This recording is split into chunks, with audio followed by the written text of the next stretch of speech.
So I'm gonna cut this piece of 1/2-inch plate and I'm gonna demonstrate how I would do overhead.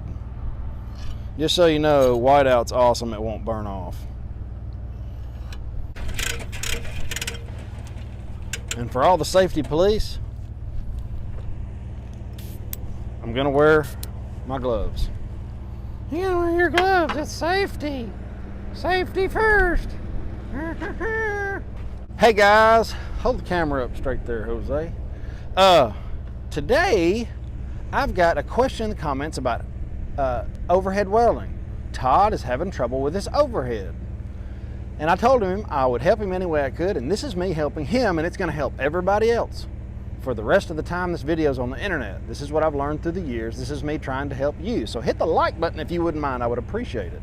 Welders are greedy with the like button. I don't know why that is. But I used to be the same way. I didn't understand how much it helped. So I got a piece of 1/2-inch plate here. Got a piece of 1/2-inch plate marked out, and I just kind of eyeballed it. I'm gonna cut a couple of pieces of 1/2-inch plate, and we're not gonna grind them. We're just gonna weld them. We're not gonna grind the mill scale either. I like to get it hot up in here, and then come all the way back to the edge.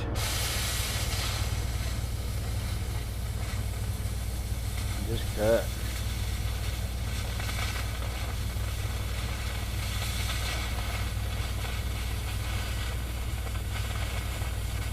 Oh yeah.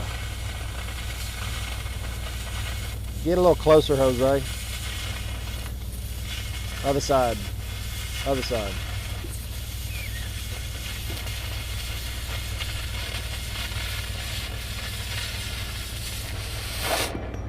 So I like to get hot up in here. Up in here, all up in here.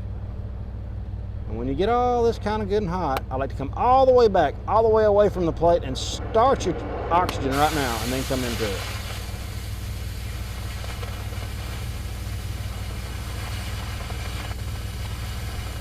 And if I'm gonna stop and show you something. See my hand right here? It's on about the center of the torch. That's what you're doing. You're not trying to do all this stuff. You're trying to, and this is a welding video, but this is all part of it. If you can cut this clean, you don't have to clean it up.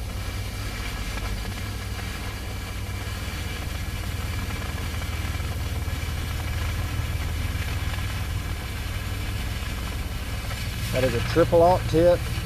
The oxygen is set on 40, or maybe 35. And it doesn't really matter what the settling's set on, because that valve is here. Shut the settling off first. All right, let's see how we did. I don't mind wasting it so I can touch this 1/2-inch plate. But notice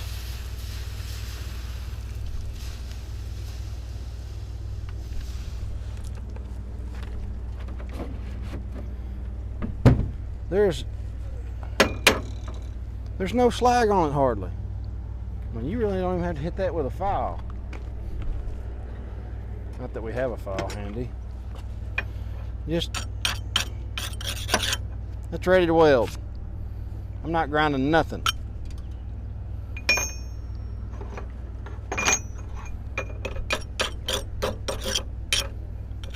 Good clean tip and a steady hand, ready to weld.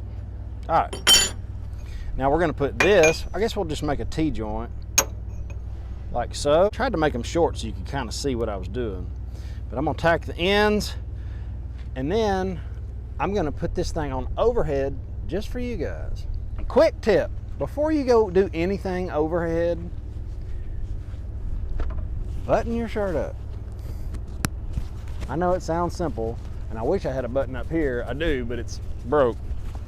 But any fire that gets down in here is just, it sucks. I hate getting burnt. And in this video, you're gonna realize I do a few things to not get burnt, because I just hate it and I don't want to do it anymore. I've done it forever. So let me get this tacked up and I'll turn the camera back on. So we got our shirt buttoned up. We've got our welding hat over our ear. I wouldn't weld for 1 second without that.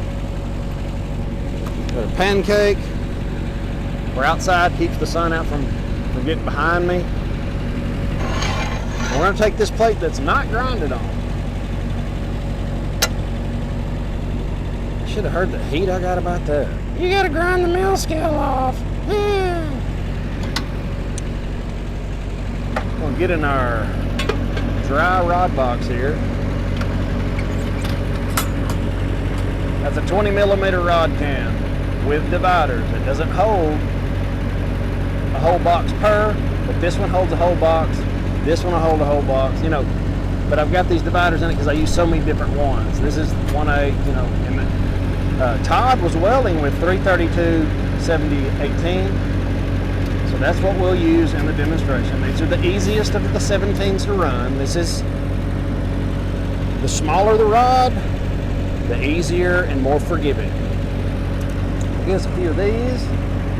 But here's another tip. Tips galore. If you're gonna run a 60-10, about 4 is good on your rheostat, on a Vantage 300. Yours is probably different, but that'll get you close. Now, if you're gonna put a 70-18 on the overhead, run a 60-10 first. I know you're running 70-18, but these things will dig way down in there and burn the mill scale out, all the imperfections, and it'll put a little meat in there. It'll put a little bit of meat in there. Sometimes a 70-18 doesn't like to weld the first pass on anything. These seem to help. Just take my word for it. And if you don't believe me, or you think different, tell me in the comments. I get a lot of people asking me about my stinger. This stinger is called a stubby rod saver. And I've got a few left. If you want one, leave it in the comments. I can probably sell it to you for 40 bucks. I don't know about shipping, but it's a 400 amp stinger and I love the damn. So I'm gonna tack it on the end here.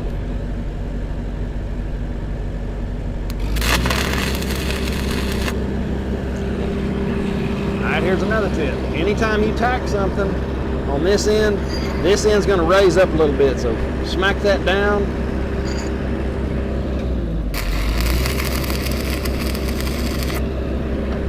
All right, we're ready. We're ready to weld overhead. Where am I gonna put it? Where would you put it if you were gonna weld overhead? Let's say you're in class and you're welding overhead. What are you doing? Are you tacking it way up here and you're standing up and you're doing like this and you're getting showered with sparks all over your body?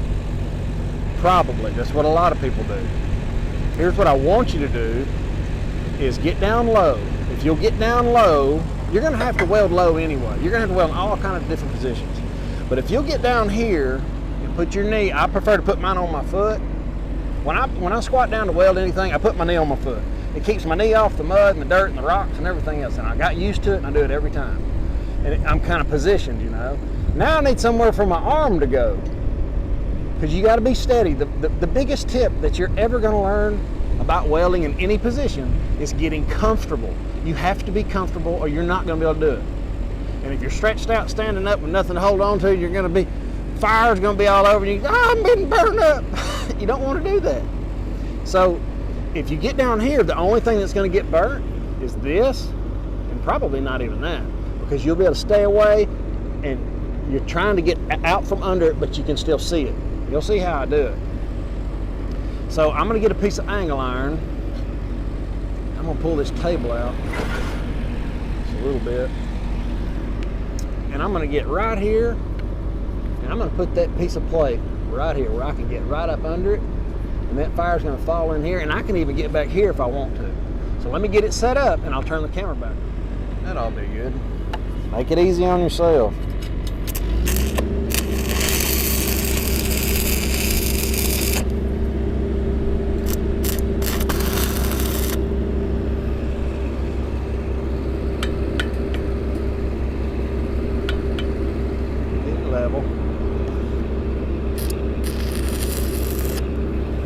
Okay, all right, so I got my plate tacked up here.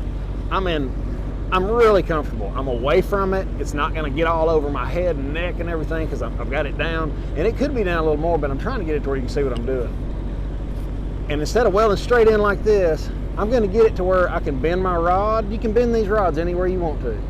Make it easy on yourself. Can you see with that sun in your eyes, Jose?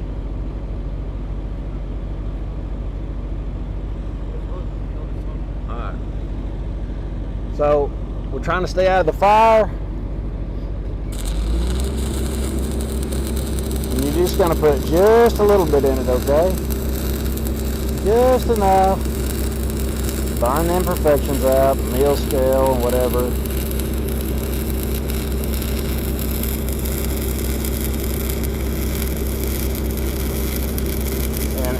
Running a 60-10 just makes it that much easier the next time. Now, I'm not even trying to pile it in there and make it look slick. I'm just trying to get something in there that's smooth. You don't want to knot it up. Alright, that is it. All the way. Start to finish. Always start all the way here and always stop all the way here. Somebody in the comments can be like, you got to do what the welding inspector wants. That's true, but we're just practicing. All right, now I want to finish this video. We probably need to go. The crew just showed up. Show them the weld, please. I just got something in there, okay? You can get back a little bit. Now, same thing on this next one. You're going to take your rod, instead of trying to do this, bend that baby and get however you want to get. Get comfortable, I mean to where it's easy. Start off here, right on the edge of something. A little too hot. You're going to hesitate on the top and then come down to the bottom. Hesitate on the top, come down to the bottom.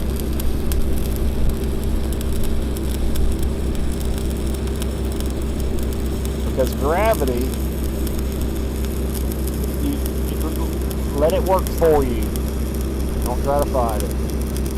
And I know you probably can't see what I'm doing, but I'll explain it in a minute. We'll brush it off. See, I'm making little small circles. I'll stop now.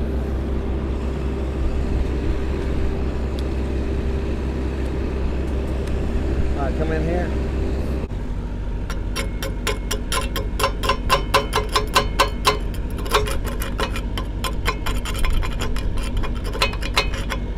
Alright,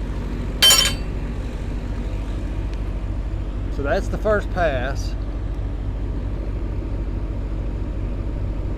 and I was coming up here and hesitating just a minute, and then I was coming down like this, just for a second, and then coming back up here. Hesitate just for a second and then come down, like that. That's the first pass. Now the second pass,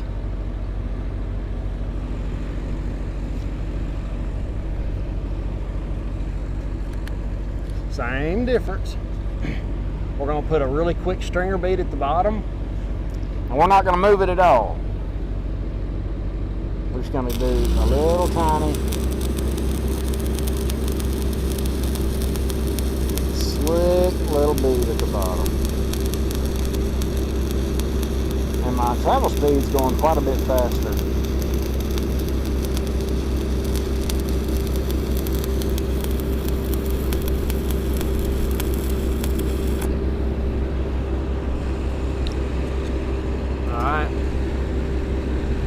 Now,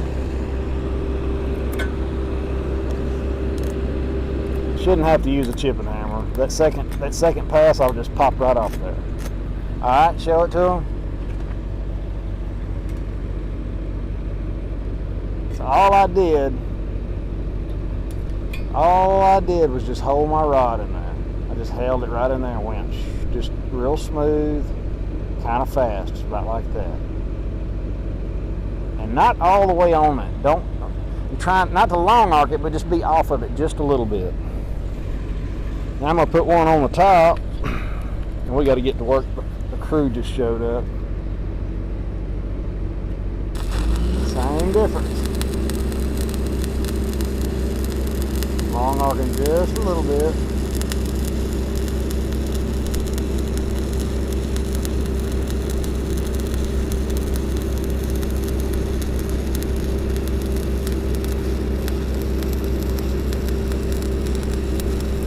Watch your rod angle, it's important.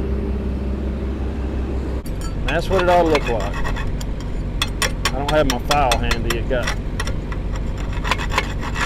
wound up in a mud hole.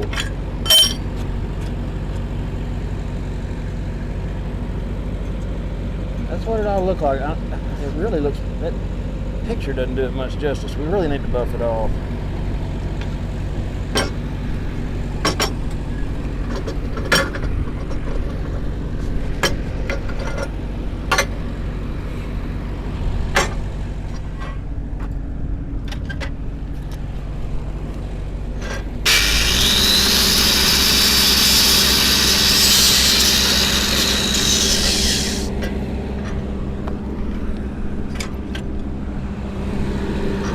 Alright, so 60-10 first, your middle bead right over top of 60-10, one on the bottom, one on the top. I hope this helps somebody, guys, and if you like the content, hit the like button.